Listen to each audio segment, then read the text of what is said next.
ದರ್ಶನ ಅಂತ Kannada short film, ಅದರದ್ದು ಡೈರೆಕ್ಟರ್ ಕಮ್ ರೈಟರ್. ನಮ್ಮ short film top 100 Dada Saheb Phalke academy award winner. ಆಮೇಲೆ ಮುಂಬೈ ಫೆಸ್ಟಿವಲ್, ಪುಣೆ ಫೆಸ್ಟಿವಲ್, ಆಮೇಲೆ ರೋಶನಿ ಇಂಟರ್ನ್ಯಾಷನಲ್ ಫಿಲಮ್ ಫೆಸ್ಟಿವಲ್ ಕೂಡ ಅವಾರ್ಡ್ಸ್ ವಿನ್ ಆಗಿದೆ. ರೇಣುಕಂಬ ಸ್ಟುಡಿಯೋಸ್, ಅರ್ಜುನ್ ಬಂಗಾರಪ್ಪ ಅವರು ಪ್ರೊಡ್ಯೂಸ್ ಮಾಡಿದ್ದಾರೆ. ಆ್ಯಕ್ಚುಲಿ ನಮ್ಮ ಶಾರ್ಟ್ ಫಿಲಮ್ ಬಂದುಬಿಟ್ಟು ಕಾನ್ಸೆಪ್ಟ್ ಏನಂತಂದರೆ, ಒಬ್ಬ ವ್ಯಕ್ತಿ ದೇವ್ರನ್ನ ನಂಬಿಲ್ಲ ಅಂದರೂ ಕೂಡ ಅವ್ನ ಲೈಫಲ್ಲಿ ಒಳ್ಳೇದು ಮಾಡ್ತಿದ್ರೆ ದೇವ್ರು ಯಾವುದೋ ಒಂದು ರೂಪದಲ್ಲಿ ಬಂದು ಅವ್ರನ್ನ ಕಾಪಾಡ್ತಾರೆ ಅನ್ನೋದು ಕಾನ್ಸೆಪ್ಟು. ಒಬ್ಬೊಬ್ಬರು ನೀವು ನೋಡ್ಬೋದು, ದೇವ್ರನ್ನ ನಂಬ್ತಾರೆ, ಎಲ್ಲ ಪೂಜೆ ಎಲ್ಲ ಮಾಡ್ತಾರೆ, ಬಟ್ ಹಿಂದೆ ಹೋಗ್ಬಿಟ್ಟು ಎಲ್ಲ ಕೆಟ್ಟ ಕೆಲಸ ಅದು ಇದು ಮಾಡ್ತಿರ್ತಾರೆ. ಅಂಥವ್ರಿಗಿಂತ ದೇವ್ರನ್ನ ನಂಬಿಲ್ಲ ಅಂದ್ರೂ ಬಟ್ ನೀವು ಒಳ್ಳೇದು ಮಾಡ್ತಾಯಿದ್ದೀರಾ ನಿಮ್ಮ ಲೈಫಲ್ಲಿ ಅಂತಂದರೆ ದೇವರು ಯಾವುದೋ ಒಂದು ರೂಪದಲ್ಲಿ ಬಂದು ಹೆಲ್ಪ್ ಮಾಡ್ತಾರೆ ಅನ್ನೋ ಸ್ಟೋರಿ ಲೈನಿಂದ ಈ ಕಾನ್ಸೆಪ್ಟು ಫುಲ್ ಉಟ್ಕೊಂಡಿದ್ದು. ನಾನೇ ಡೈಲಾಗ್ಸು, ಸ್ಟೋರಿ, ಡೈರೆಕ್ಷನ್ ಮಾಡಿರೋದು. ಹರ್ಷವರ್ಧನ್ ಅಂತ ಮ್ಯೂಸಿಕ್ ಮಾಡಿದ್ದಾರೆ. ಹರ್ಷಿತ್ ಶಾರ್ಟ್ ಫಿಲಮ್ಸ್ ಎಲ್ಲ ಮಾಡಿರೋರು ಇದಕ್ಕೆ DOP. ಫುಲ್ ಟೆಕ್ನಿಕಲ್ಲಾಗೆ ಸಿನಿಮಾಗೆ ಹೇಗೆ ಮಾಡ್ತಿರೋ ಅದೇ ಥರ ನಾವು ಮಾಡಿದ್ದೀವಿ. ಅದಕ್ಕೋಸ್ಕರ ನಾವು ಅವಾರ್ಡ್ಸ್ಗೆ ಅಪ್ಲೈ ಮಾಡಿದಾಗ ಇಷ್ಟೊಂದು ಅವಾರ್ಡ್ಸ್ ವಿನ್ ಆಗೋದಕ್ಕೆ ಸಾಧ್ಯ ಹೇಗಾಯಿತು ಅಂತಂದರೆ ಅದೇ ರೀಸನ್ನು. 6500+ ಶಾರ್ಟ್ ಫಿಲಮ್ಸ್ ಅಪ್ಲೈ ಮಾಡಿದ್ರು ದಾದಾ ಸಾಹೇಬ್ಗೆ. ಅದರಲ್ಲಿ ಕನ್ನಡದಲ್ಲಿ ನಮ್ಮದು ಒಂದೇ ಒಂದು ಶಾರ್ಟ್ ಫಿಲಮ್ ಟಾಪ್ 100 ಸೆಲೆಕ್ಟ್ ಆಗಿರೋದು. ಸೊ ಅದಕ್ಕೆ ನನಗೆ ಹೆಮ್ಮೆ ಇದೆ. ನಾನು ಬೇಸಿಕ್ಕಾಗಿ ಬಂದುಬಿಟ್ಟು ಸಿವಿಲ್ ಇಂಜಿನಿಯರ್. ನಾನು ಇಂಜಿನಿಯರಿಂಗ್ ಮಾಡಿದ್ದೀನಿ ರಾಮಾಯಣದಲ್ಲಿ. ಅದಾದಮೇಲೆ ಆದರ್ಶ ಫಿಲಮ್ ಇನ್ಸ್ಟಿಟ್ಯೂಟಲ್ಲಿ ನಾನು ಡೈರೆಕ್ಷನ್ ಕೋರ್ಸ್ ಮಾಡಿದೆ. ಬಿಕಾಸ್ ನಾನು ಇಂಜಿನಿಯರಿಂಗ್ ಡೇಸಿಂದನೂ ತುಂಬ ಇಂಟ್ರೆಸ್ಟ್ ಇತ್ತು ಶಾರ್ಟ್ ಫಿಲಮ್ಸ್ ಮಾಡಬೇಕು ಅಂತ ಅಂದ್ಬಿಟ್ಟು. ಆ್ಯಕ್ಚುಲಿ ಆಮೇಲೆ ಸಿನಿಮಾ ಮಾಡಬೇಕು ಅಂತ ತುಂಬ ಪ್ಲ್ಯಾನ್ ಇದೆ. ಆವಾಗ ಇಂಜಿನಿಯರಿಂಗ್ ಡೇಸಲ್ಲಿ ಶಾರ್ಟ್ ಫಿಲಮ್ಸ್ ಎಲ್ಲ ನೋಡ್ತಿದ್ವಿ ನಮ್ಮ ಕಾಲೇಜ್ ಫೆಸ್ಟ್ಸಲ್ಲಿ. ಅದರಿಂದ ಈ ಇಂಟ್ರೆಸ್ಟ್ ಉಟ್ಕೊಂತು. ಡೈರೆಕ್ಷನ್ ಕೋರ್ಸ್ ಕಲ್ತ ಮೇಲೆ ಆಮೇಲೆ ಮಾಡೋಣ ಅಂತ ಅಂದ್ಬಿಟ್ಟು ಪ್ಲ್ಯಾನ್ ಮಾಡಿ ಪ್ರೊಫೆಷ್ನಲಾಗಿ ಹೇಗೆ ಮಾಡ್ತಾರೋ ಅದೇ ಥರ ಮಾಡಿದ್ದೀವಿ. ಇದು ಬಂದ್ಬಿಟ್ಟು ನನ್ನ ಬ್ಯಾಕ್ಗ್ರೌಂಡು.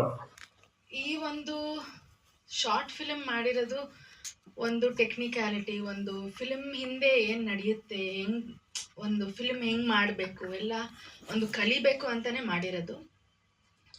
ನಿತೀಶ್ ಅವರು ಮತ್ತು ನಮ್ಮ ಅಣ್ಣ ಅವರು ಇಂಜಿನಿಯರಿಂಗಿಂದನೂ ಫ್ರೆಂಡ್ಸು.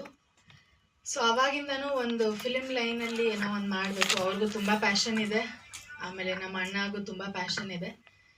ಸೊ ಒಂದು ಶಾರ್ಟ್ ಫಿಲಮಿಂದ ಶುರು ಮಾಡೋಣ. ಆಮೇಲೆ ಒಂದು ದೇವರು, ಒಂದು ನಮ್ಮ ಮನೆ ದೇವರು ಮಂಜುನಾಥ ಸ್ವಾಮಿ ಆಗಿರೋದ್ರಿಂದ ಆಮೇಲೆ ಸ್ಕ್ರಿಪ್ಟು ಹಂಗೆ ಬಂತು. ಸೊ ಎಲ್ಲ ಕೂಡ ಬಂತು, ದೇವ್ರ ದಯೆಯಿಂದ ಎಲ್ಲ ಕೂಡ ಬಂದಿರೋದ್ರಿಂದ ಒಂದು ಇದೇ ಇದರಲ್ಲಿ ಶಾರ್ಟ್ ಫಿಲ್ಮ್ ಮಾಡೋಣ ಫಸ್ಟು ಅಂತ ಹೇಳ್ಬಿಟ್ಟು ಅವರಿಬ್ಬರು ಫ್ರೆಂಡ್ಸ್ ಸೇರಿಕೊಂಡು ಮಾಡಿರೋದು. ಬಟ್ ತುಂಬ ಪ್ಯಾಷನೇಟಾಗಿ ಮಾಡಿದ್ದಾರೆ, ತುಂಬ ಹಗಲು ರಾತ್ರಿ ಕಷ್ಟಪಟ್ಟು ಮಾಡಿದ್ದಾರೆ. ಅದನ್ನು ನಾವು ಸ್ಕ್ರೀನ್ ಮೇಲೆ ನೋಡ್ಬೋದು. ನನ್ನ ಬಗ್ಗೆ ಹೇಳ್ಬೇಕಂದ್ರೆ, ನಾನು ಇಲ್ಲಿ ಬರೋ ಮುಂಚೆ ಶಾರ್ಟ್ ಮೂವೀಸು, ವೆಬ್ ಸೀರೀಸ್ ಎಲ್ಲ ಮಾಡಿದ್ದೆ. ನೀವು ನೋಡಿರ್ತೀರಾ, ಕೇಳಿರ್ತೀರಾ. ಟ್ಯೂಬ್ಲೈಟ್ ಅಂತ ಒಂದು ಕಾಮಿಡಿ ಸೀರೀಸ್ ಮಾಡಿದ್ದೆ. ಅದು ಟೀಮ್ ಅದ್ವೈತದಿಂದ ಬಂದಿದ್ದು. ಹರ್ಷಿತ್ ನನಗೆ ರೆಫರ್ ಮಾಡಿದಾಗ ಹೇಳಿದ್ದು, ಕಾಲ್ ಮಾಡಿ ಹಿಂಗೊಬ್ರು ಡೈರೆಕ್ಟ್ ಹುಡುಕ್ತಾ ಇದ್ದಾರೆ, ಹೋಗಿ ನೋಡಿ ಅಂತ. ನಾನು ಪ್ರೊಫೈಲ್ ಕಳಿಸಿದ್ದೆ, ಬಟ್ ಇವ್ರ ಪ್ರೊಫೈಲ್ ಓಕೆ ಮಾಡಿರಲಿಲ್ಲ. ಇಲ್ಲಿ ಬಂದ ಮೇಲೆ ಶಾಕ್ ಆದವು, ಅಲ್ಲೇ ಒಂಥರ ಕಾಣಿಸ್ತೆ, ಇಲ್ಲೇ ಒಂಥರ ಕಾಣಿಸ್ತೆ ಅಂತ. ಅದಾದಮೇಲೆ ಇವ್ರು ಹೇಳ್ದಂಗೆ ಇಲ್ಲಿ ಬಂದ ಮೇಲೆ ಬಿಲ್ಡ್ ಮಾಡಿದ್ದು ಕ್ಯಾರೆಕ್ಟರ್ನ. ನನಗೆ ಯಾರು ಬ್ಯಾನರ್ ಅಂತ ಗೊತ್ತಿರಲಿಲ್ಲ ಆ್ಯಕ್ಚುಲಿ. ಇಲ್ಲಿ ಬಂದ ಮೇಲೆ ಅರ್ಜುನ್ ಬಂಗಾರಪ್ಪ ಮುಂದೆ ಕುಂತ್ಕೊಂಡು ನೋಡಿದಾಗ ನಾನು ಕೇಳಿದ್ದೀನಿ ಯಾರು ಇವರು ಅಂತ. ನಂಗೆ ನಿಜ ಗೊತ್ತಿರಲಿಲ್ಲ. ಆಮೇಲೆ ಹೇಳಿದ್ದು ಅರ್ಜುನ್ ಬಂಗಾರಪ್ಪ ಅಂತ. ಆಮೇಲೆ ನನಗೆ ಗೊತ್ತಾಗಿದ್ದು ಇವ್ರು ಬ್ಯಾನರ್ ನಾನು ಕೆಲಸ ಮಾಡ್ತಾ ಇದ್ದೀನಿ ಅಂತ. ಅದೊಂದು ಖುಷಿ ವಿಷಯ ಇದೆ.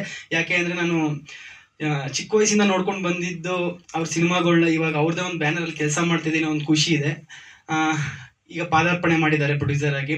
ಇನ್ನು ದೊಡ್ಡ ದೊಡ್ಡ ಸಿನಿಮಾ ಮಾಡಲಿ, ಕನ್ನಡದಲ್ಲಿ ಒಳ್ಳೆ ಹೆಸರು ಮಾಡಲಿ ಅಂತ ನಾನು ಕೇಳ್ಕೊತೀನಿ.